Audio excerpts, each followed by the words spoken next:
Hi, I'm Mike Reed, Operations Section Chief, Rocky Mountain Team 3, and this is your operational update for Tuesday, October 8th. Starting up at the top of the fire, up in Division Zulu, we're continuing to work around where we put that retardant at the end of shift yesterday. We put a bunch of retardant in here just as a little bit of a check line or a holding action. It's starting to flank to the west a little bit, and we don't want it coming around us. And we are continuing to work this line down. We're hoping to turn that corner and really take all this little bighorn cane out of play and really reduce the risk to the structures that are up in that area. Again, Papa, Mike, Kilo, they're really looking good. As you can see, we have containment on this now, and we are now going to be showing containment on here as well. So it's really kind of taking this northeast corner. It's really reduced the risk, and we're feeling really good in there. We are continuing to patrol this line and get some boots on the ground there to ensure that there's no hot spots and nothing in there that can really sneak up on us. The other thing that it's done is it's allowed us to lower some of those evacuation levels. So I know folks in there are feeling pretty good, and it's really removed a lot of that risk to Dayton, the community of Dayton. Moving down, so in Crystal and then Horseshoe Meadows there, we're continuing with resources in there, continuing to work around those structures and make sure that everything is looking really well in there.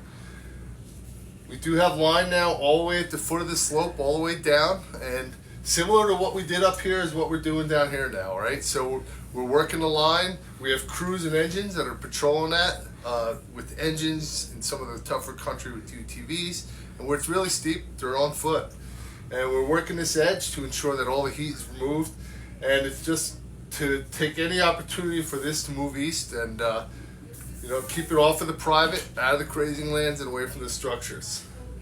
Down around the water, the Big Goose water area, we're working down there.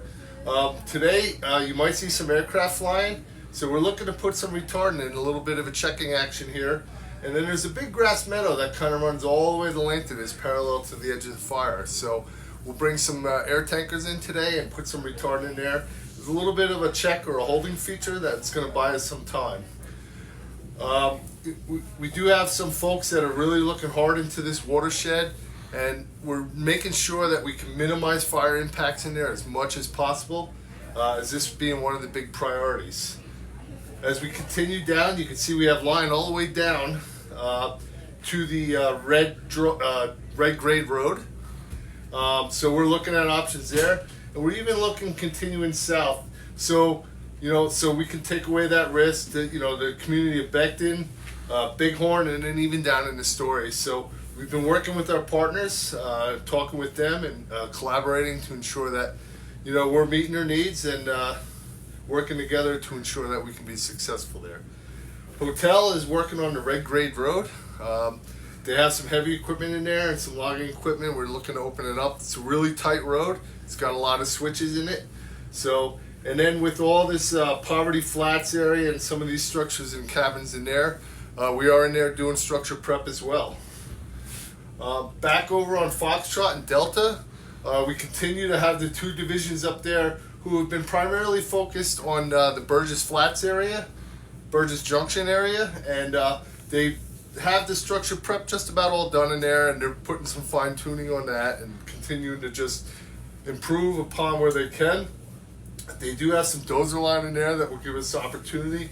So as this heats down, we can do a little strategic firing to keep those impacts and keep that fire out of the structures, and make us successful to do structure protection in there. And then, although the majority of our resources are looking at our values at risk here and really concentrating on that private and those structures, on the Alpha side, where it's continuing to move very slowly but steadily to the west, we're slowly trying to put a plan together for how we're going to eventually turn the corner there as well.